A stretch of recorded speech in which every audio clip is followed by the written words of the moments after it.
So whanau, hiritanga. Hai wai. We're going to be talking about a couple of simple techniques how to absorb the Mauri out of the wai, or the electricity or life essence out of the water and into your energy body or your wairua. 10 minutes of each. So yeah, 10 minutes of listening to the water, touching the water,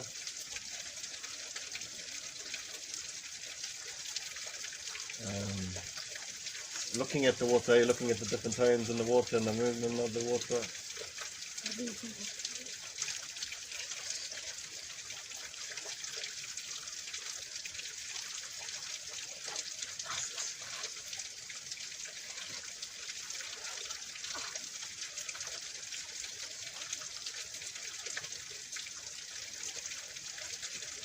So you can do it when it's raining. Hey, if it's raining, you could just spend your attention for 10 minutes listening to the water. And then I always connect everything with my breath. It seems a bit easier. So I listen to that noise and then I'm breathing it in.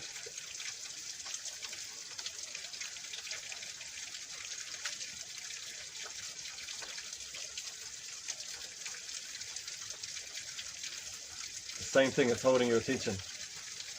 Holding your attention on the sound. You can do it with a bowl. You can have a bowl of water at home and just hold your hands in it or your feet in it and just move it around. Feel the texture of it, the coolness, the warmth. So a couple of little things about why. It holds DNA that, wait, I'm going to hold the camera in there. So a couple little things about why. That holds DNA that connects everything that exists. And also memory, and it's proven, scientists have proven it.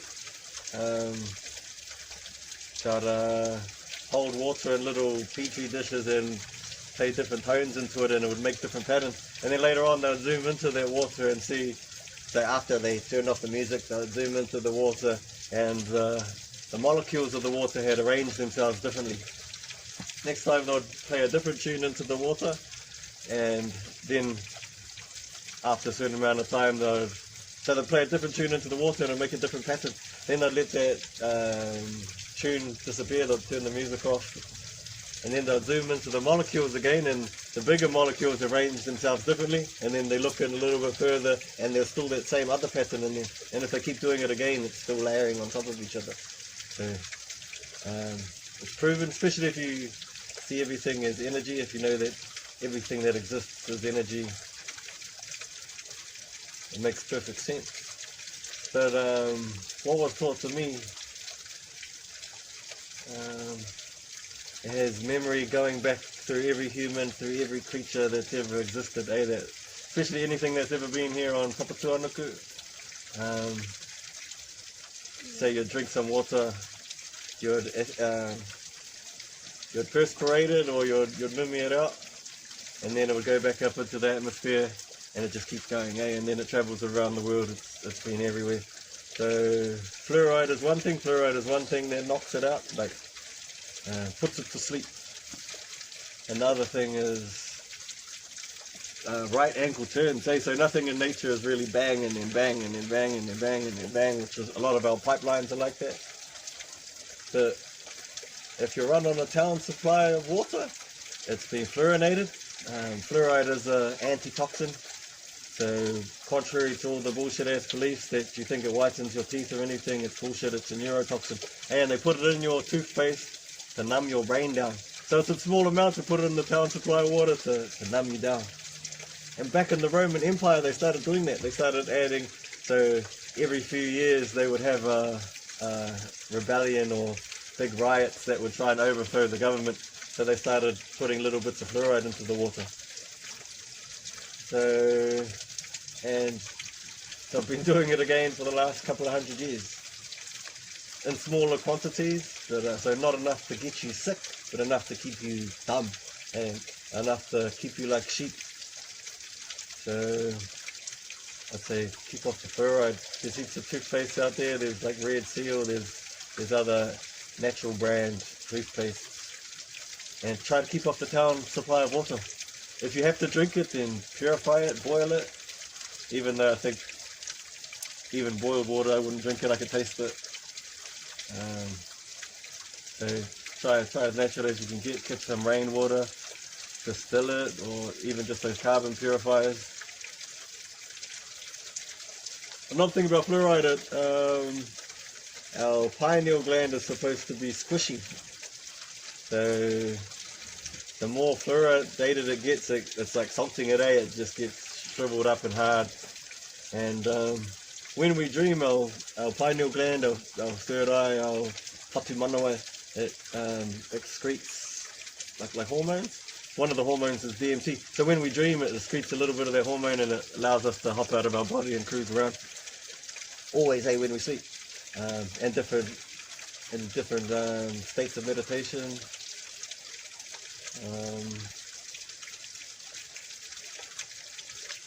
When we die, it excretes out even more DMT, and that allows you to eject from your body. Different states of pleasure, different states of happiness, and also fear. Like extreme states of fear, your pineal gland will excrete something else, and that's what a lot of the world number one are feeding on. And everyone knows, if you're eating dead animals, you're getting a little bit of that adrenochrome. But so they teach us that the world 1%, like the Kabal and the Pope, the Black Pope, Rothschilds, Rockefeller, that they say that they're out here, they're Illuminati, but they're not. If you're staring up to them and you're buying meat products and everything, which is their main income, then you're sending your energy to them, and you're seeing them as the top. But really, they're the bottom. They're disconnection, So it's like a diamond. They're really down here, disconnected. The more connected you are, you're putting everything that exists into yourself, and you're now looking up to Eo. So instead of the ladder they teach us that goes up to the world number one, they actually turn that ladder around. They're down there. Look back up. That's Eo, oneness, connectivity to everything that exists. And these practices help with that. It's really like that. So it's just disconnection. So it would be like the light and dark, the positive and negative, the male and female, yourself and other.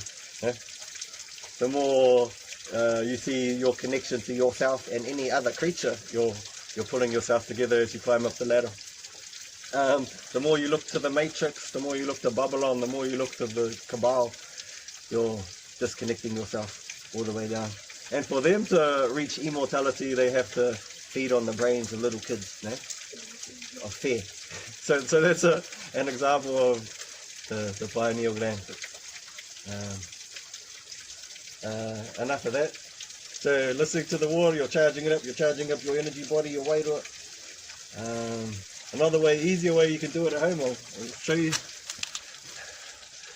What's another easy way, bro? Another easy way to charge up the water, get your kai wai.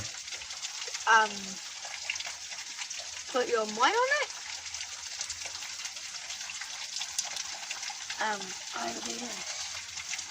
Yeah. So so leave a little bit more of a gap there. So you got three. So you got 3 contact points on each side. 2 fingers and a thumb. 2 fingers and a thumb. And then if you open that up a little bit and you touch that to your solar plexus. So that's your rib cage is going like that. And at the top of your puku, the solar plexus, you're holding it, the water against that. No, drink it, Robbie. And breathe into it.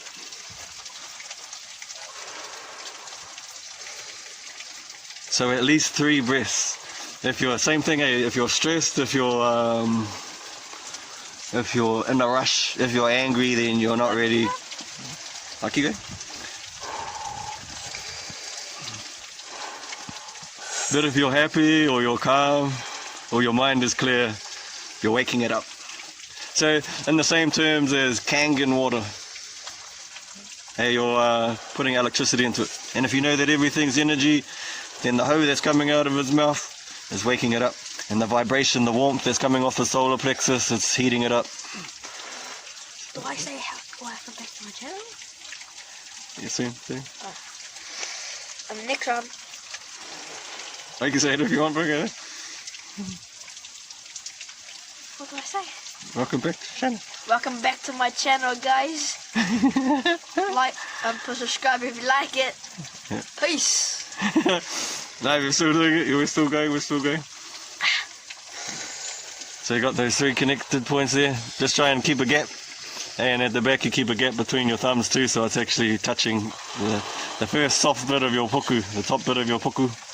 So there's the rib cage there, and that's the solar plexus, and that's the vibration. So when I'm doing it, I'm looking into it and I'm breathing into it, and I'm seeing the vibration in the water, and that's waking it up, energizing it, giving it some alkaline. I drink an Arabic.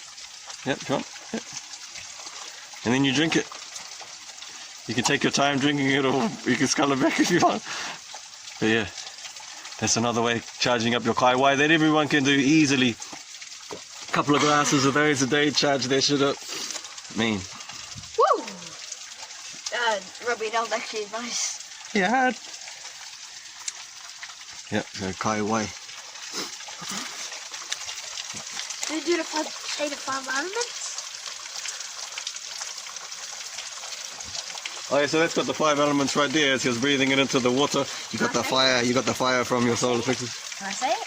Okay, then what are the 5 elements? What are the 5 elements of Tāwhaki?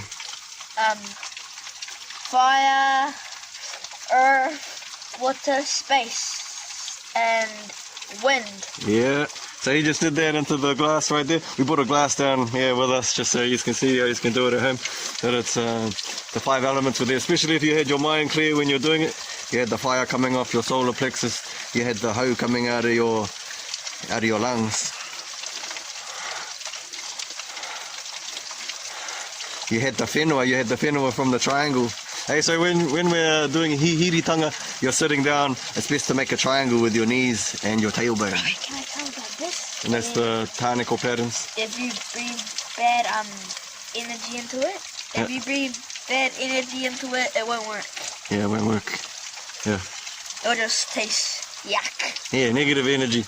Yeah, and we've ridden up the real ladder. Hey, well, Tamariki, Georgie, Mason, Zoe, Aotea, got to have Aotea there. Aotea no kuro moho nui arangi. Wait, can I say it? Yeah. Aotea no kuro moho nui arangi, our baby sister's name.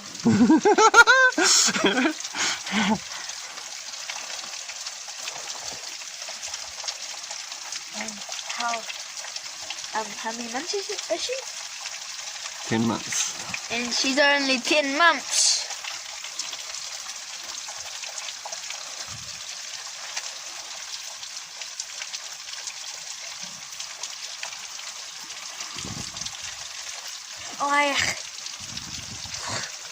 Wait, can I say this thing again? What? If you think about something, you pull energy into it. Yeah. If you think about something though, you pull energy into it. Yeah. Like if you think about your dad, your uncle, your auntie, you're giving them a big bubble. There's a bubble surrounding us. Yeah, everyone's got a bubble of energy around you. If you're sending good energy to them, you're thinking about them, you're charging up their bubble. And you're making the bubble big and big. Yeah, yeah, so that's what we do each day. I do it with the karakia, and I imagine putting po around our property, around our whare, and then around each of us. Every day, do it, send a bit more energy to it. Anything that you focus your attention on, you're sending energy to it, you're pulling it, you're creating it, you're energizing it. Hihiritanga.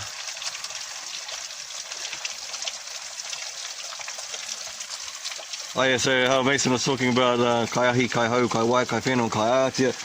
When you're doing the water like that, when you're breathing into it, the 3 fingers, well, 2 fingers and a thumb one side, 2 fingers and a thumb the other side, against your solar plexus. Against your solar plexus like this.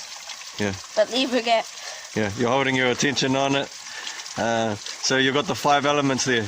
You got the wai, you got the ahi from your solar plexus, you got your hau from your breath, you got the whenua from the shape that your fingers are making and your actual skin. And Aotearoa is holding it all together, and that's your mind. It's like keeping off that pendulum. We're going to focus on that on this next one, kai Aotearoa, because that's what holds it all together. Space, leading the space. Oh, what was I going to say? Oh yeah, so Mason wants to say something before we go. So I tipu. I'm equal with an ant. I'm equal with chicken. I'm equal with eel. I'm eel and God. Yeah. Any strong animals in the world, I'm equal to them too. The biggest, strongest animals in the world are vegan. Harmies. Which animals? Which animals are you talking about? Gorilla. Elephant. And a rhino. Yep, true that. Mauri ora whanau. Oh yeah, I might as well add a little bit to that. It's like, how do you climb up to eo? How do you climb up to oneness if you're not equal to an animal? Eh? So how do you meditate? How do you teach meditation? How do you teach hihiritanga? If you're not equal, eh? How can you be equal to an animal as you take its life and you don't even need to? You know? How do you be equal to an animal as you pay someone to steal its baby off it so you can have its milk? A lot of the times they kill the animal. Can I say something? So, in Aotearoa, per year, 5,000 calves are stolen off their mothers. 3,000 of those animals are waste products. Eh? Some of them, like the other 2,000, will go and they'll keep becoming either livestock or they'll be enslaved to get raped and keep producing more milk. But the other ones are just waste products, so you can have some milk in your coffee. How is that equal? How are you going to climb up? How are you going to climb up that ladder? Hey, they get smaller and smaller, all connected as you go up. Anyways, yeah, true. Mauri ora. Yeah, true. Yeah, all the protein, all the nutrients, all the calcium, all comes from the earth, all comes from papatuanuku. If you're eating an animal, you're eating second-hand product. Hey, and with that, you're getting carcinogens, you're getting shit that kills you. If you don't believe in that, watch What the Health. Hey, you're brainwashed. If you're hunting deers and shit, hey, you're colonized. They didn't come here. Our tupuna, we're not eating deers, no? Our tupuna were kai tupu. Hatu paerehe, turehu, urukehu. They were all kai tupu. They were on level 7, hey. They were on taururangi, they were on rangi matawai. We're stuck on rangi nui a tamakurangi, and we will be. Oh, fucking, near my whanau won't be, as Papatonuku's raising its vibration and we're raising with it. If you're eating an animal that's afraid, tortured, you're taking on that energy. If you're supporting animal agriculture, the main contributor to all the greenhouse gases, especially in Aotearoa,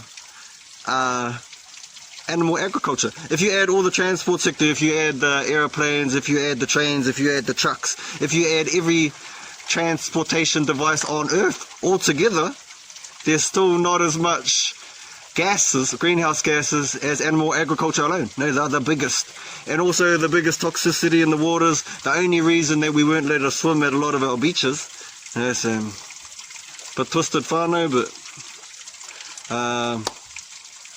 I'm just happy to be kai tupu, happy to be able to say a karakia to Papatuanuku, and knowing that I'm not contributing to her death at the same time, not contributing to killing her kids, but yeah, true. Lambs and cows, horses, yeah. You go? I'm recording. Wait, Papatuanuku's kids are cows, horses, lambs, deers, any kind of animal in the world. Any animal, any insects. And Papa Tonuku's sick and tired of them getting chopped up. Yeah. The plants are too. Hey, the plants are Papa Tonuku's children. But And they're on a higher vibration. Hey, we're eating higher vibrational kai. And we're not even killing them. Hey, we're helping when we're pruning them. Permaculture, the Garden of Eden. Hey, we're helping. Eh? and Papa Tonuku's sick and tired of that. He wants to rest. Yeah, and Rua Moko's about to wake up. The Roa Moko is the White Island. Yeah, that's one of them.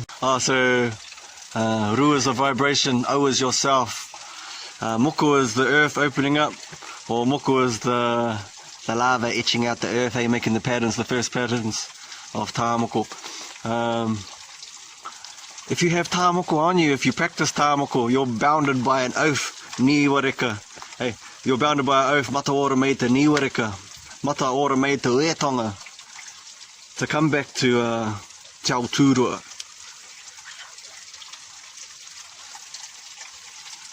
One of the oaths was, I will keep Niwareka safe. The other one was, I will protect Papatuanuku. If you are contributing to animal agriculture, you're contributing to the cabal. You're contributing to Papatuanuku's death. How do you say a karakia to Papatuanuku if you are contributing to her death? Yeah, kai tupu. Mauri ora whanau. What is it? Are you recording? White Island's about to erupt soon because she's gonna wake up her baby and it's gonna blow only if you eat meat. If you don't eat meat, Papa Tonuku is gonna be happy and the White Island will never erupt. Yeah, we won't see it. Our vibration will raise with Papatuanuku. Rangi Tamaku.